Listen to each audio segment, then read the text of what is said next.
दोस्तों यहाँ पे सभी स्टूडेंट को एक रिलैक्सेशन है कि उन्हें ये दोनों कोर्स करने के लिए कोई परसेंटेज की रिक्वायरमेंट नहीं है। अगर आपके 50 या 60 कितने भी परसेंटेज है, आप ये दोनों कोर्स कर सकते हो।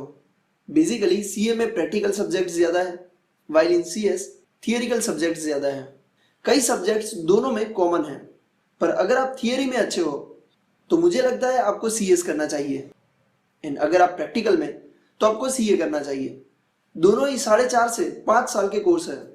पहली एग्जाम सीपीटी या फाउंडेशन की 6 मंथ के ड्यूरेशन पे आती है, एवरी जून एंड दिसंबर में, एंड उसके बाद सेकेंड ईयर की एग्जाम 1 साल के बाद आती है, एंड फिर 3 साल की training, that is articleship.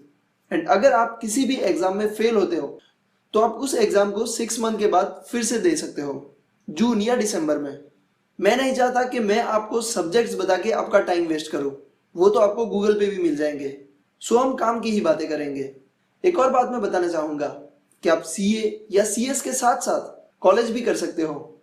ICI and ICSI के एक्ट में ऐसा रूल है कि किसी भी स्टूडेंट को सीए या सीएस की डिग्री नहीं मिलेगी जब तक उसके 21 साल पूरे नहीं हुए होंगे। शायद ये कुछ बातें आप नहीं जानते होंगे, पर सीए या सीएस कंप्लीट करते करते लगभग सभी स्टूडेंट्स के 21 साल हो ही जाते हैं। तो मेरा मानना है कि आप 12th के बाद कॉलेज के साथ साथ सीए या सीएस ज्वाइन करें। इसके लिए आपको कोई एक्सटर्नल कॉलेज करने की जरूरत नहीं है। मैंने भी रेगुलर कॉलेज ही की थी, क्योंकि अब सब जगह अटेंडेंस का चल जाता है। अहमदाबाद में तो किसी कॉलेज में अटेंडेंस का इतना प्रॉब्लम नहीं आता है, पर आप अपने हिसाब से देख लेना।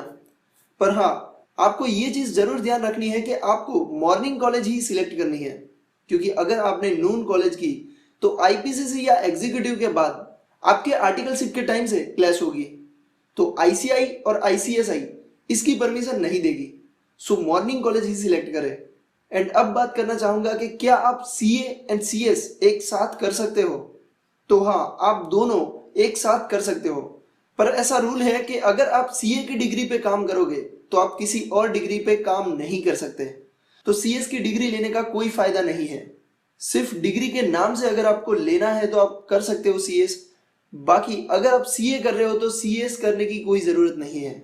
इसका मतलब कि आप सीए एंड सीएस दोनों डिग्री पे एक साथ काम नहीं कर सकते।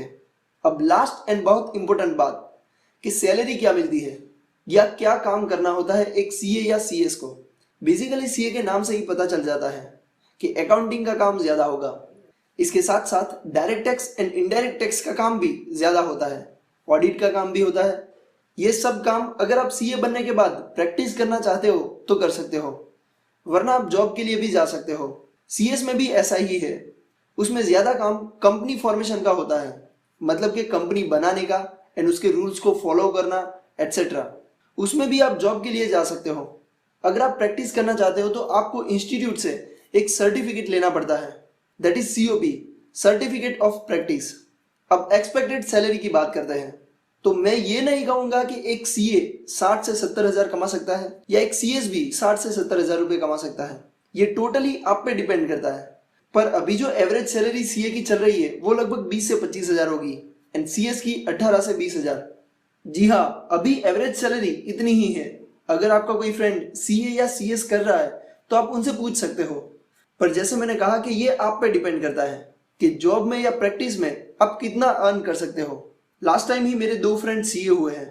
एक काम करता है 16,000 पे एंड एक काम करता है 55,000 पे।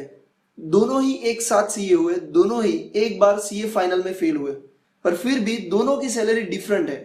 तो उन पे डिपेंड करता है कि वो अपने आप को कैसे प्रेजेंट करते हैं, उनमें कितना नॉलेज है। सो ये आप पे डिपेंड करता है, ना कि डिग्री पे कि आप कितना अर्न कर सकोगे। तो जैसे मैंने स्टार्टिंग में कहा कि बाजी किसी की भी हो, हुकुम का इक्का तो हम ही होना चाहिए। सो कोर्स कोई भी हम करें, पर उसमें हुकुम का इक्का हम ही होना चाहिए। तो बिंदास सीए या सीएस सिलेक्ट करो, जरा भी हार्ड नहीं है, क्योंकि मान लो तो हार है, ठान लो तो जीत है।